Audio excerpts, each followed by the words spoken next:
एक समय की बात है, किसी गांव में मोहन नाम का एक लड़का रहता था। मोहन की शादी सुहानी नाम की एक बहुत ही सुंदर लड़की से हुई थी। मोहन सुहानी से बहुत प्यार करता था, लेकिन सुहानी बहुत घमंडी और नकचड़ी थी। वो मोहन से नहीं, बल्कि अपनी सुंदरता से प्यार करती थी। एक दिन मोहन काम से थका हारा अपने घर आया तो उसने सुहानी से कहा, सुहानी, क्या खाना तैयार है? मुझे खाना दे दो सुहानी, बहुत भूख लगी है। खाना तो तैयार है, पर आप देख नहीं रहे। मैंने अभी अपने हाथों में मेहंदी लगाई है, आप खुद ले लीजिए। मोहन ने अपनी बीवी की बात सुनकर खुद ही खाना निकाल कर खा लिया और वहां से चला गया।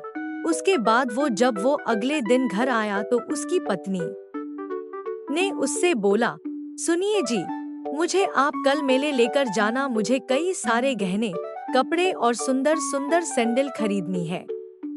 सुहानी, मेरे पास इतने पैसे नहीं हैं जो मैं तुम्हें ये सब खरीदारी करवाऊं। जो थोड़े बहुत पैसे हैं, उनसे मुझे खेती के लिए बीज खरीदने हैं, ऐसा मोहन ने कहा।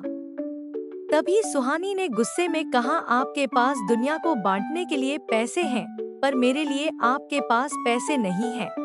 हे भगवान, मेरी शादी ऐसे कंजूस आदमी से क्यों हो गई? मोहन पूरी रात अपनी पत्नी के तानों से इतना दुखी हो गया कि उसे नींद ही नहीं आई और वो पूरी रात सोचता रहा, आखिर मेरी पत्नी को मुझसे प्यार क्यों नहीं है? वो हमेशा अपने बारे में क्यों सोचती है? जब सुबह हुई तो वो अपने काम के लिए निकल गया। रास्ते में उसे एक बड़ा पत्थर मिला। पत्थर देखकर वो बोला, अरे ये इतना बड़ा पत्थर यहाँ बीच सड़क पर कैसे आया? इस पत्थर से किसी को चोट लग सकती है। मैं इसे सड़क के किनारे रख देता हूँ। मोहन ने अपनी पूरी ताकत से उस पत्थर को वहाँ से हटा दिया।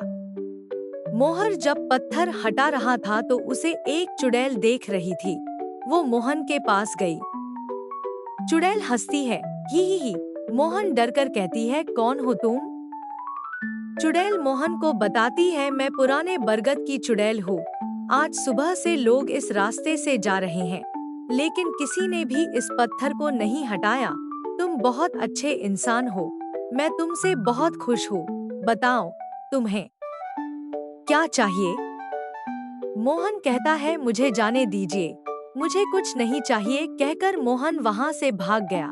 लेकिन चुड़ैल ने अपनी मायावी शक्ति से मोहन के बारे में पता लगा लिया। चुड़ैल मन ही मन सोचती है, इतने अच्छे इंसान की इतनी घमंडी पत्नी, मुझे इस इंसान के लिए कुछ करना चाहिए। इसके बाद चुड़ैल मोहन के घर गई। उसने मोहन की पत्नी सुहानी पर जादू किया। चुड़ैल तभी मंत्र पढ़ती है, चल जाए मेरी छड़ी का जादू, बन जाए सुहानी बिल्ली बेकाबू चुड़ैल। के ऐसा कहते ही सुहानी एक बिल्ली बन गई और उस चुड़ैल ने सुहानी का रूप धारण कर लिया। उसके बाद चुड़ैल ने सुहानी से कहा, तेरा पति इतना अच्छा है और तू उसके साथ इतना बुरा व्यवहार करती है। अब मैं तुझे सबक सिखाऊंगी। बिल्ली, सुहानी, तुमने मुझे बिल्ली क्यों बनाया?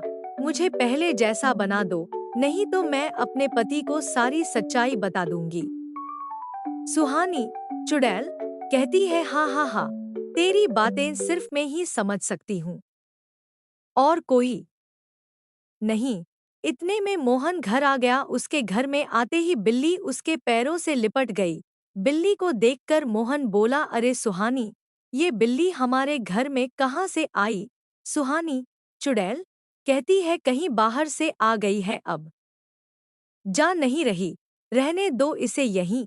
आप हाथ मुंह धो लीजिए, मैं आपके लिए खाना लगा देती हूँ। वो पत्नी जो मोहन को कभी पानी को भी नहीं पूछती, वो मोहन को खाना देने की बात कर रही थी, वो भी इतने प्यार से। मोहन हैरान होकर बोला, मोहन, क्या कहा तुमने? तुम मुझे खाना दोगी? तुम्हारी तबीयत तो ठीक है? सुहानी चुड़ैल, मुझे पता है मैंने आपके साथ बहुत बुरा बर्ताव किया है, लेकिन वो मेरी नासमझी थी, मुझे माफ कर दीजिए। मोहन सुहानी की बातें सुनकर बहुत हैरान हो गया और उस दिन के बाद से सुहानी मोहन का बहुत ख्याल रखने लगी। मोहन अपनी पत्नी में ये बदलाव देखकर बहुत हैरान भी था और खुश भी। उनके घर में रह रही बिल्ली ये सब देखकर बहुत चिढ़ती थी, लेकिन चुड़ैल के जादू के सामने वो बेबस हो जाती थी। एक दिन मोहन सुहानी से बोला, सुहानी, चलो आज हम कहीं बाहर घूमने चलते हैं। आज मैं तुम्हें खरीदारी कराऊंगा। तुम्हें बहुत शौक ना गहने खरीदने का। सुहानी, चुड़ैल, अरे मेरे पास तो सब कुछ है, आप फिजूल में पैसे खर्च क्यों रहे हैं? मोहन हैरानी से कहता है, तुम इतना कैसे बदल गई? सुहानी, मुझे कभी कभी विश्वास नहीं होता कि तुम वही सुहानी हो जिसे अपनी सुंदरता पर इतना घमंड था और जो बात बात पर मुझसे लड़ा करती थी।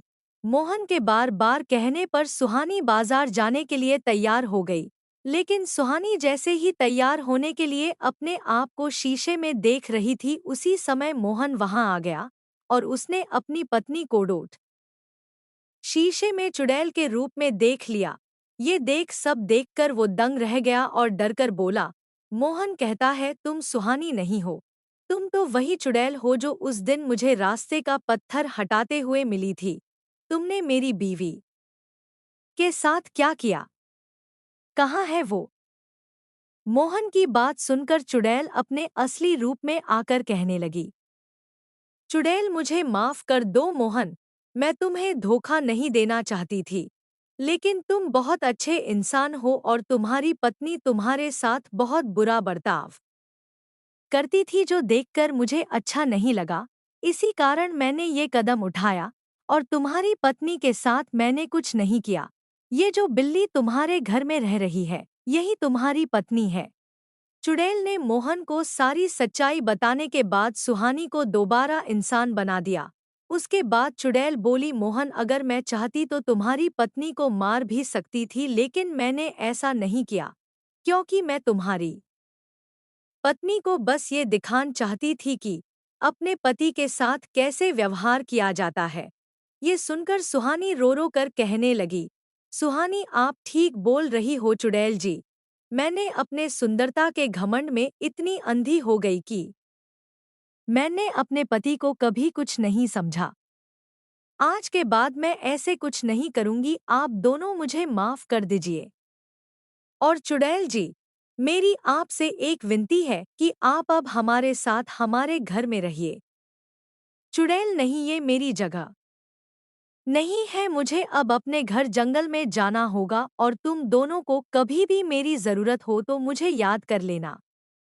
मैं आ जाऊंगी। ये कहकर चुड़ैल अपने जंगल लौट गई। इस तरह मोहन और सुहानी अपने घर में प्यार से खुशी खुशी रहने लगे।